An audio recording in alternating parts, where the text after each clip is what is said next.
السلام علیکم ورحمۃ اللہ وبرکاتہ، بسم اللہ والصلاة والسلام علی رسول اللہ، الحمدللہ رب العالمین۔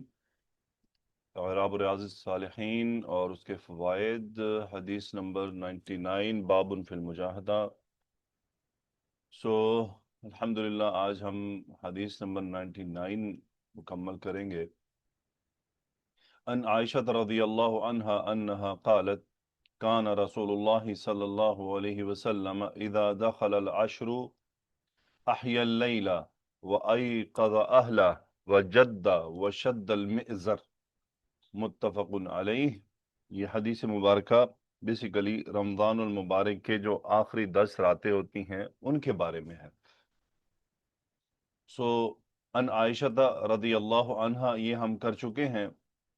انہا قالت، اب یہ انہا قالت یہ جملہ مفعول ہے اس فعل محذوف کے لیے جو ان سے پہلے ہم بار بار اس کا تذکرہ کر رہے ہیں۔ اور یہ کیسے مفعول بنتا ہے؟ جب بھی جملے پر انا داخل ہو تو انا داخل ہونے کے بعد جملہ مصدر معول میں کنورٹ ہو جاتا ہے، اور مصدر معول کو ہم جملے میں یعنی جملوں کے اندر مصدر معول کو مقام دے سکتے ہیں۔ تو یہاں اس کا مقام مفعول بن رہا ہے، اور یہ ہا اسم انا ہے، یہ ہا ضمیر نصب کی جگہ پر ہے، متصل ہے، بارز ہے، لوٹ رہی ہے عائشہ رضی اللہ تعالیٰ عنہ کے اسم مبارک کی طرف۔ قالت خبر انا ہے، قال یقول باب نون سے، قالت فعل ماضی، فاعل ہیا مستتر فی محل رفع یعنی رفع کی جگہ پر، اور یہ لوٹ رہا ہے کس طرف؟ اپنے اسم انا کی طرف۔ اور یہ تا کیا ہے؟ یہ حرف ہے، یہ ایک لیٹر ہے، تا التانیث کہتے ہیں، جو مؤنث کی علامت ہے۔ فعل میں مؤنث، فعل کے جو صیغہ ہے اس کے مؤنث ہونے کی دلالت کر رہا ہے۔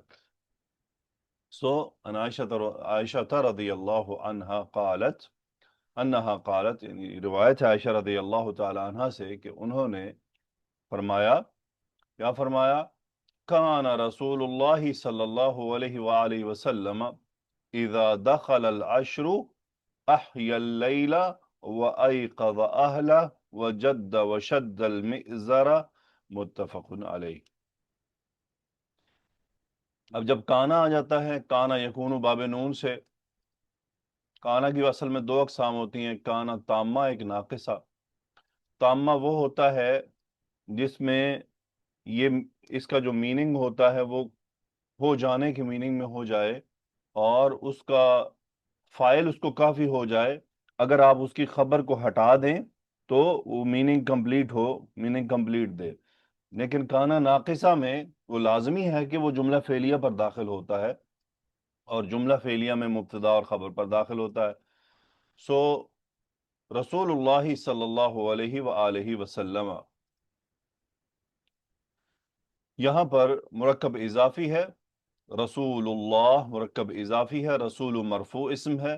کیوں مرفوع ہے؟ یہ اسم کانا ہے، یہ اسم کانا ہے، اور لفظ الجلالہ مضاف الیہ ہے۔ تو رسول اللہ صلی اللہ علیہ وسلم تھے، کیا کرتے تھے؟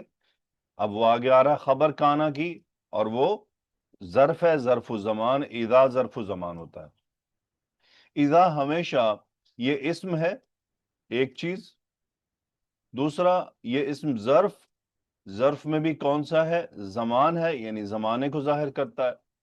مزید یہ مبنی اسم ہے، اور اس کی بناوٹ سکون پر ہے، اور یہ نصب کی جگہ پر ہوتا ہے ہمیشہ، نصب کی جگہ پر۔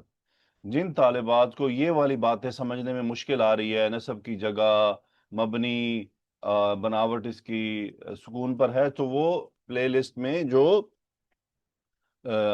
وہ کتاب کا ایک ایکسپلینیشن میں نے کی ہے، الموطا فی الاعراب، اس کو سنیں، 7-8 لیکچر ہیں، اس میں یہ سب باتیں کلیئر ہیں کہ کس قسم کو اب ہا کو فی محل نصب بولنا ہے، مبنی علی السکون بولنا ہے، مبنی علی السکون کیوں بول رہے ہیں، فی محلی کیوں بول رہے ہیں، منصوب کیوں نہیں بول رہے ہیں، یہ سب باتیں وہاں الحمدللہ ایکسپلین کی جا چکی ہیں۔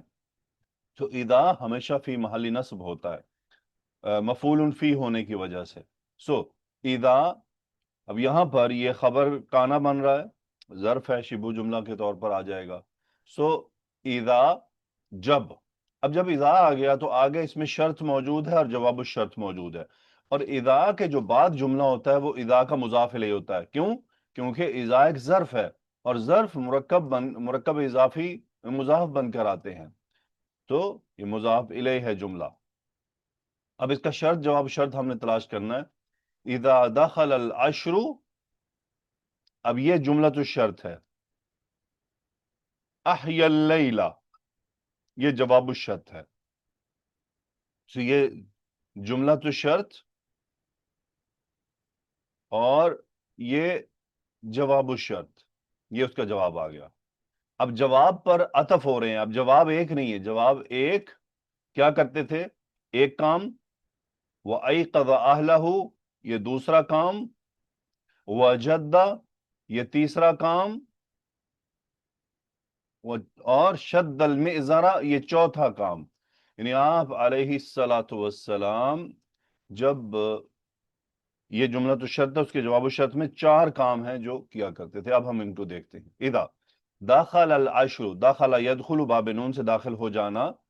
العشر یہ فاعل ہو گیا چونکہ مرفوع ہے، یعنی جب 10 داخل ہو جاتے ہیں. اب صاحب 10 داخل ہونے سے مراد کیا ہے؟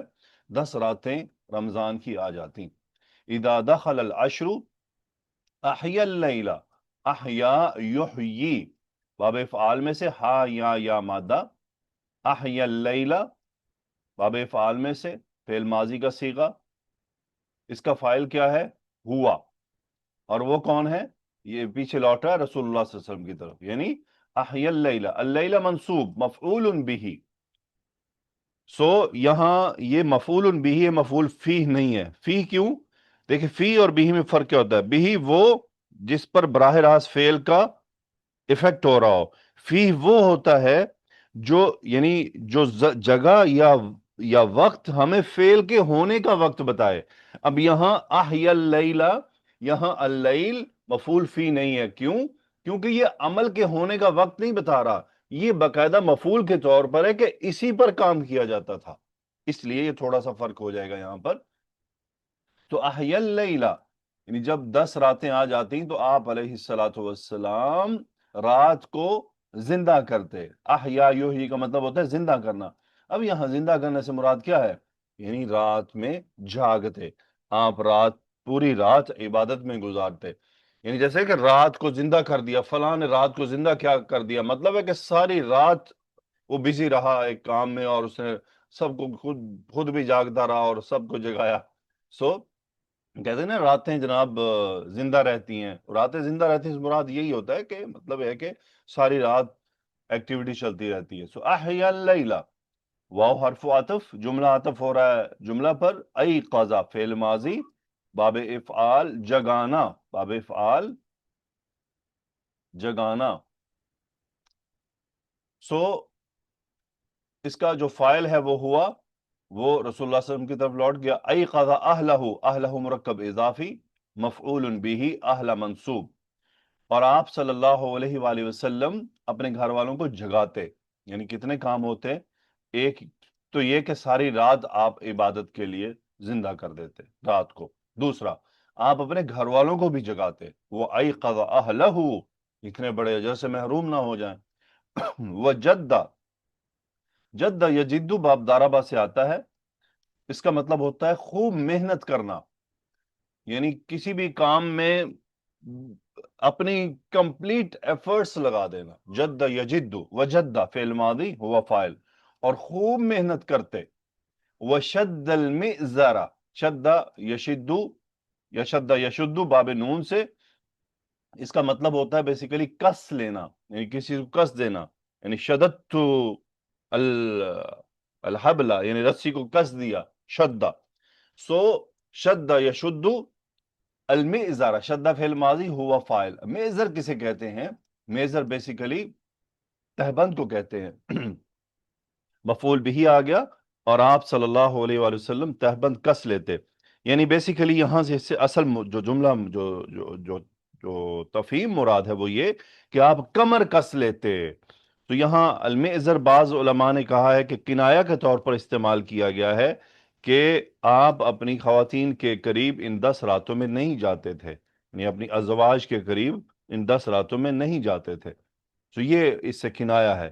لیکن ابن عثیمین رحمۃ اللہ علیہ انہوں نے اس کے ساتھ ساتھ مزید وضاحت یہ کی ہے کہ مثلا کوئی آدمی یوں کہے کہ شددت فی هذا الامر مئزری، یعنی اس معاملے میں میں نے اپنی کمر کس لی، بیسیکلی اپنا، یعنی وہ کہتے ہیں فلاں نے لنگوٹ کس لیا، کا مطلب کیا ہے؟ اب وہ تیار ہو گیا ہے، کچھ بہت بڑی دوڑ اس کو دوڑنی ہے. آپ نے دیکھا جب کوئی آدمی دوڑنے لگے تو جو چیز اس کے راہ میں رکاوٹ آتی ہے تو وہ اسے خوب کس لیتا ہے. مثلا آپ دیکھیں جو لوگ دوڑتے ہیں وہ اپنے کپڑے ایسے پہنتے ہیں کہ جس کی وجہ سے ان کی دوڑ میں رکاوٹ نہ ہو. میں نے عربیوں کو خاص طور پہ دیکھا ہے، ان کو دوڑنا پڑے تو یہ اپنا چوغا پورا اٹھائیں گے اوپر، پھر اس کو اوپر سے کس لیتے ہیں کہ وہ دوڑنے میں کہیں بیچ میں راستے میں نہ آئے، رکاوٹ نہ بنے. تو یہ شد میں ازارہ، یعنی یوں سمجھ لیں اس سے مراد یہ ہو گیا کہ چونکہ اتنی 10 راتیں جاگنی ہیں، 10 راتوں میں محنت کرنی ہے، خوب عبادت کرنی ہے، خوب زور لگانا ہے، تو اس عبادت کی راہ میں آنے والی وہ رکاوٹ جو اس عبادت میں خلل پیدا کرے یا عبادت میں سستی پیدا کرے یا اس عبادت اور محنت میں کمی کا باعث بنے، اس کو دور کر دیا. تو یہ بیسیکلی اس حدیث کا یہ 10 راتیں آپ علیہ الصلوۃ والسلام رمضان المبارک کی خاص عبادت کے لیے اس طرح سے ان کو زندہ کرتے تھے. یہ اس کی کیفیت تھی. بیسیکلی اس کیفیت کا جو نتیجہ ہے وہ یہ ہے جو ہمیں اس سے حاصل کرنا ہے کہ خاص طور پہ رمضان کی جو 10 راتیں ہیں اس میں خوب محنت کرنی ہے، خوب محنت کرنی ہے. اب تو خیر گزر گئی، انشاءاللہ آنے والی اللہ تعالیٰ مجھے آپ کو ہم سب کو اگلے آنے والے رمضان کی بھی توفیق عطا فرمائے.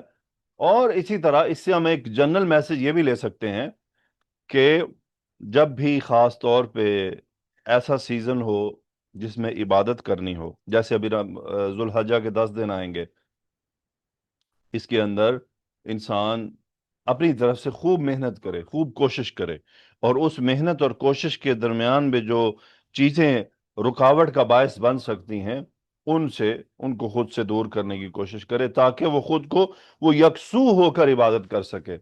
اب ہمارے پاس جو میرے آپ کے اور ہم سب کے جیب میں اور ہاتھ میں ایک چیز ہے، یہ ایسی چیز ہے کہ جو ہمارے بہت سارے معاملات میں خاص طور کے اس طرح کی عبادات میں رکاوٹ پیدا کر دیتی ہے، اور وہ ہے ماشاءاللہ موبائل.